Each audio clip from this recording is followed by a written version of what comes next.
We have some significant breaking news from the NHL. Wild forward Ryan Hartman is facing a lengthy 10-game suspension. We'll discuss the incident, what player safety had to say, and how much it's costing them coming up next.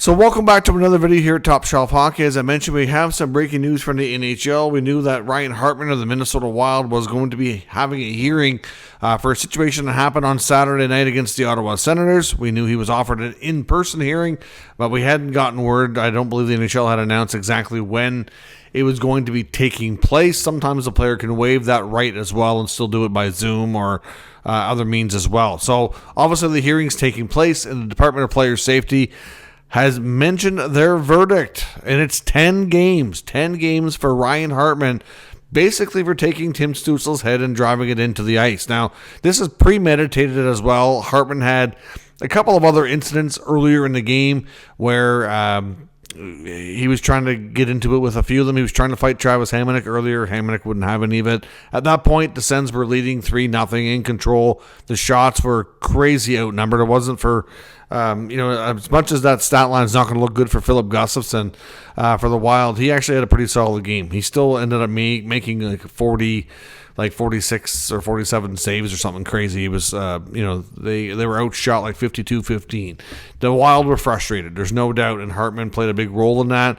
I think he had a run-in with Timmy Stützle earlier in the game where I think Stützle might have slashed him or something. It wasn't anything too serious, but the two had been going at it. So clearly, like I said, it was premeditated. Face-off play rated into the second period, and then Timmy's going for the puck.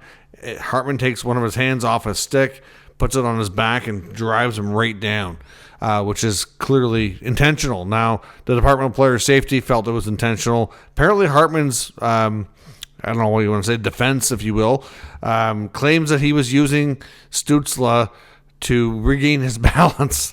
I don't know. I think that's a pretty poor defense. But the big thing here is they just said that essentially it's an unacceptable, avoidable play to a vulnerable player. And Hartman has significant history here based on the department's ruling here. They can use a CBA, which is obviously for player safety, as it shows here for repeat offenders. He has significant history in the fact that he's been previously suspended 4 times and fined 7 times. So as George Perro said in the video they released, essentially Hartman is getting supplemental discipline from the Department of Player Safety approximately every 60 games. So that's at least once a year. Like, he's played, I think, around 600 games or so in his career. Like, that is substantial. And like I said, there's been 4 suspensions since April of 2023, I believe, so about in a year. And they keep getting worse each time. The last one he got was for throwing sticks at an official. Yeah, and I believe before this, the worst number of games he was given, I think, was 4, if I'm not mistaken. So to me, it's a really dirty, dangerous play. It's not a hockey play at all.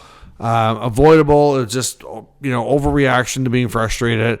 Thankfully, Timmy wasn't hurt anywhere. So he had a big gash here and was bleeding, but didn't have to miss time. Thankfully, it happened right at the end of the period, so he was able to get himself fixed up during the intermission and not miss time. And the Sens came out after in the third period on that 5-minute major power play and decided that they were mad and were going to make the Wild pay and scored 3 goals in like 2 minutes on the major penalty and took a 6-0 victory. But clearly, it's not a good idea. This is going to end up costing Hartman approximately, based on the math that I did.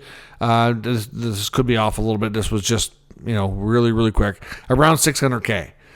Like, that's a lot of money. That's more than most of us will ever make in a year or in a couple of years. So, that's a significant amount of money for Hartman. 10 games, I think it's justified. I originally thought 6 or 7, and I thought I knew Hartman's history, but I kind of forgotten a few things. And after watching the video from Player Safety, it's like, you know what? He had even more history than I remembered. So, to have 7 fines and 4 suspensions, like I said, about every 60 games, at some point you got to learn your lesson, and they have to have the book thrown at them, or the behavior won't change. We'll see what this does for his future behaviors and if it will curb it or not. But at the end of the day, that's what the NHL needs to do. I'm totally fine with this. This could have been severely more serious for Stützle, a young player who's a star player as well and such a bright future. Not to say that anybody's not more valuable than the others, but like any player having their head driven into the ice It's so dangerous and not related to the game whatsoever. So thankfully they took this seriously and I think got this one right. But let me know what you think in the comments and we'll discuss further. If you're new to the channel, make sure you subscribe and stick around. The video from player safety will be pinned down in the pinned comment below if you want to watch. And let me know what your thoughts are. Was this appropriate number of games? Too much? Too little? Let me know. We'll talk further in the comments. If you're new to the channel, subscribe and stick around. We'll keep you up to date with all the news, rumors, and analysis of all 32 NHL teams. Thanks for watching. I'll catch you next time.